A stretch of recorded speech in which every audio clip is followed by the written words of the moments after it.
this is sort of what made programming the festival fun this year. The people sitting at this table right now. These are the films that make all of this worth doing. So we start with Molly Ryman, and the exceptional Things I Don't Understand, which screened last night. So I'm going to applaud her. Molly, maybe you could start about how Things I Don't Understand came about. Well, I guess it started when I worked with David on Around, and Sorry, all the mics are not hot enough. So I worked with David 5 years ago on Around, which is a feature he did, and my character was, I guess, kind of the girl next door type role, which I was pretty used to playing. And at some point, getting to know David, I said I wish I had an opportunity to play darker roles, more challenging roles. And then a couple of years later, he came to me with this script, and it was just, exactly what I was looking for. The character Violet is a brilliant student who's kind of at a point where she's struggling with what she's doing with her life, what she wants to do with her life, interested in what happens after death, and attempted suicide to try to figure it out, was unsuccessful, and that's sort of where we meet her on her journey. And she is just exploring life with the crazy roommates and everything else going on, and I guess make sense of some things as much as we can. And I'm wondering if you say you were looking for darker roles. Were you discouraged by maybe the lack of diversity that you were finding? Were you going to auditions and seeing the same kind of part? Maybe you could. I'm well aware I'm a male moderating a female-oriented game, so we noticed. You're so sensitive. Thank you. In my defense, I picked all the movies, so I love the role. I'm a big proponent here. Could you take me through the audition process for an up-and-coming actress and what kind of roles you were seeing? Well, there's endless roles for the girlfriend, wife, the love interest. And I don't know, this is such an interesting topic because I think that I think you get used to that. And that's what you want. You want that co-star role. But there are, it's a really good point. There are, and I don't know if it's because there's not as many female writers.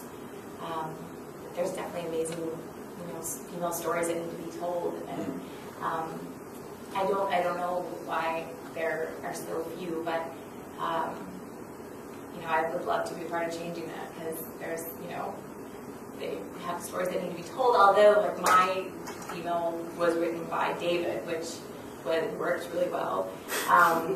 And I'm not sure why, maybe he should be here. I'm not sure why he wrote that specifically. It was such a great dark female role. If it was a vehicle for me, but. Yeah, I don't know the answer, but I'm totally interested in discussing this. I am interested in discussing it. Yeah, we need to change that. I agree. Would you encourage people when they're on the set to try to make the character grow if they're in one of those early parts with the director? Or is it more important just to be, I'm good to work with, and I'm trained? That's what's so amazing about film and making a film is so many different things can happen. So I think the more you do on your character, the more story and background that you give her, it's going to show. And then things happen in the editing room and people change their mind and want to focus a little more on the performance you did. So you should always be out there working and taking roles, and if you don't find challenging roles, make them challenging for yourself. Give your character different layers that will hopefully add to the film. And it sounds like from the outset you were telling David, when you were working on the first film, which was a much different character, that you wanted to do. Yeah. It sounds like you were very sort of vocal with that, and that inspired something to happen later. Yeah, definitely. I remember saying it to him, but I had no idea that it would turn into this. But I'm so glad I was vocal about it. And I've said that for a while. And I was thinking, I don't want to change the topic, but I wonder if men are as interested in seeing roles that are strong. Also, that's half the population. So, were men drawn to see Monster? Or other films where it's really strong, dramatic female roles. And maybe they are, but I don't know if that's part of the... If they're naked, they are. Right. I don't know. I definitely didn't take the traditional route. I think that it makes a lot of sense to go to LA. There's so much more happening there, but I just was madly in love with New York. I knew that I had to be there. And And those are honestly some of the best memories, running around to auditions, like multiple auditions a day. And for years, that was the first thing I did every morning, was get up and submit to everything. And then, hopefully just audition throughout the day. So I don't know if it makes sense to, I think that once you're in the film community there in New York, it's a little hard to get into, but I think once you do get in there, you start to meet the right people, and you see that there is a lot happening. I think that you don't really see it at first. I've been there for a few years now, or many years now, so it's grown, and there's a lot of television being shot out there. But as far as independent film, there's a great community there, and you just have to kind of hang in there and keep submitting and keep going to auditions and dealing with the rejection. But what was the best thing you did to crack into that community? Is there a certain group or a certain meetup or a certain... Definitely. Well, I think a lot of it changed with David, just meeting David and... So finding a good director? Yeah, find a great director and just, keep that relationship going. I met him just off, backstage auditions, so, yeah. That's great. Yeah, I got very lucky. What is it like to then see it kind of shown off to everybody and celebrated at a place like this? Maybe you want to start? Well, for me, my character, Violet, is definitely parts of me. Some maybe just exaggerated a little bit. So, I think that in any role we play, you can find parts of you that are going to add to the character. And as far as celebrated, it's still a little surreal. I still watch it. I mean, I'm very critical of my work, so I love how the response it's been getting. I'm still kind of catching up. Last night was amazing, and so. But you're sitting there critiquing, like, yeah. I should have not done that. That is horrible. And everyone else is digging you. Okay. Yeah.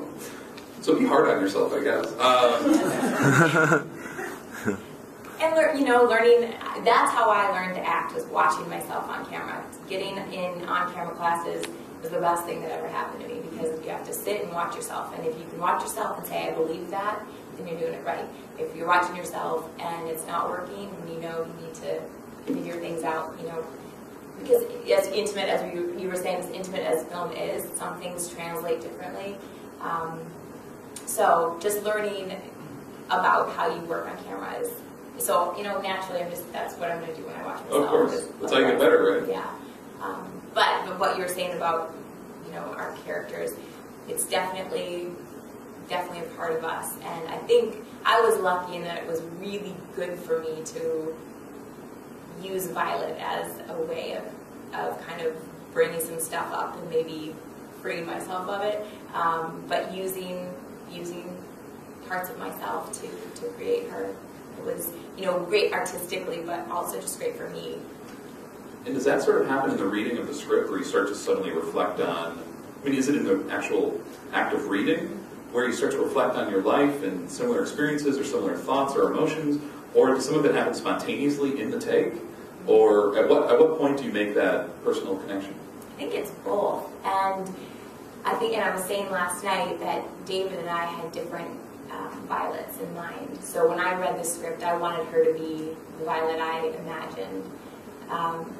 So I think that in that process, having to understand his vision of Violet made a lot of sense.